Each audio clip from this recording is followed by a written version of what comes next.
पशुपति नाथ का एक व्रत होता है जिसको कहते हैं पशुपति व्रत।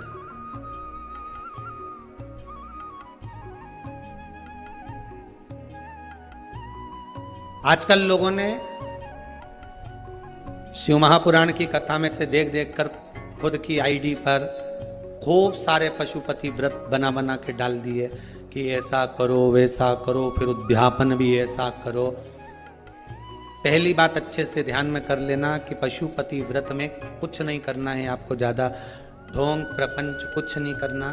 सवेरे के समय पर थाली लेकर जाओ, शंकर भगवान का पूजन कर अभिषेक पूजन करो, सारा पूजन करने के बाद थाली वापस लेकर आ जाओ। उसी थाली को शाम के समय लेकर जाओ। शाम को फिर थोड़ा सा बाबा को समर्पित करने के लिए कुछ मीठे का प्रसाद, जिसके 3 हिस्से हो जाएं। 6 दिए घी के बाबा को समर्पित करने के लिए लेकर जाएं। भगवान को बेलपत्र समर्पित करने के लिए लेकर जाएं। प्रेम से बाबा का स्नान पूजन सब कराकर शाम के समय प्रदोष काल में, प्रदोष समय में कर प्रसाद जो बना कर ले गए हो उसके 3 हिस्से कर लो। 2 हिस्से मंदिर के अंदर ही रख देना है, 1 हिस्सा अपनी थाली में वापस लेकर आना। 1 दिया लेकर आना, उसको वहां से जलाकर नहीं लाना। 5 दिए मंदिर में जला दीजिए। जब दीप 5 पंचानंद भगवान शिव के लिए समर्पित कर रहे हो तो 5 दिए जलाते समय पहले दिन ही अपनी कामना कर लेना कि मैं इस कामना से पशुपति व्रत कर रहे बाबा, आप इसे स्वीकार करना। पशुपति व्रत जिस मंदिर पे पहला व्रत होता है उसी मंदिर पर 5 व्रत होते हैं, मंदिर नहीं बदला जाता। अगर मायके जाना है तो वापिस आकर करो, पर पशुपति व्रत ये नहीं कि मैं मायके में एक कर लूंगी या वहां जाकर एक कर लूंगी, ऐसा नहीं होता। जैसे संकट सोमवार 16 सोमवार होते हैं ना, संकट सोमवार 16 सोमवार का भी व्रत का ऐसा महत्व रहता है कि जिस घर में करा है उसी घर में करना होता है। ये नहीं कि किराए के मकान में रह रही हूँ तो मैंने किराए का मकान बदल लिया है, अब बदला मकान में पहुंच गई तो एक व्रत वहां कर लूंगी, नहीं नहीं।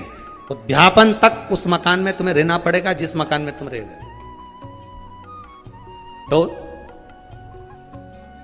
हाँ, तो व्रत का मतलब। अब पशुपति व्रत के अंतर्गत शाम को 5 दिए, 1 दिया जलाकर प्रज्वलित करना है आपको। कहाँ? जब प्रसाद लेकर बाबा को निवेदन कर अपने घर पर जब आएंगे, आने पर दरवाजे पे प्रवेश करेंगे। मुख्य द्वार में जब प्रवेश करें उसी के राइट भाग में आप बैठकर अपने घर की ओर मुख कर बड़े प्रेम से उस दिए को समर्पित कर दें।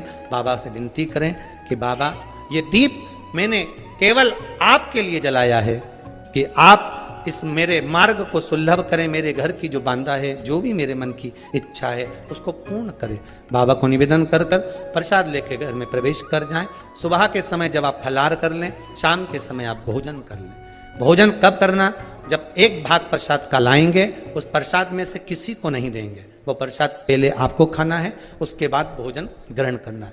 नमक दोनों समय खाओ, कोई मना नहीं। फलाहार में भी खा लीजिए, शाम को भी खा लीजिए, कोई चीज की मना नहीं। बस बाबा का स्मरण करो। 5 व्रत पूर्ण हो जाए। 6ठे व्रत में कुछ भी 108 सामग्री लेकर जाओ, चाहे मूंग लेकर जाओ, चाहे चावल लेकर जाओ, चाहे बेलपत्र लेकर जाओ, चाहे 108 मखाने लेकर जाओ, चाहे तुम्हारी मर्जी पड़े जो लेकर जाओ। 108 पुष्प ले जाओ, श्वेत पुष्प ले जाओ, रक्त पुष्प ले जाओ, जो तुम्हारी मर्जी पड़े, पर 108 लेकर जाइए। शाम के समय पर जब आप पूजन कर लें, पुष्प समर्पित कर दें 108, तब एक श्रीफल 11 रुपए बाबा के चरणों को समर्पित कर दें। बाबा आज मेरा व्रत पूर्ण हुआ है, मेरी मनोकामना पूर्ण करना। मुझे विश्वास है 5 व्रत भी पूरे नहीं होंगे, 2 या 3 व्रत में ही बाबा आपका कार्य कर देगा। पर प्रेम से करना, विश्वास रखकर करना, भरोसा रखकर करना, अहंकार नहीं। जितने पशुपति व्रत करो आप, उसमें अभिमान को त्याग दो। शंकर जी के दरवाजे पर जब सुबह जाओ ना तो पहले अहंकार छोड़ कर जाइए। पशुपति व्रत आप जब करें, भगवान शिव को 5 व्रत हैं, बीच में कोई बांधा आ भी जाए उसको छोड़ दो, अगला कर लो।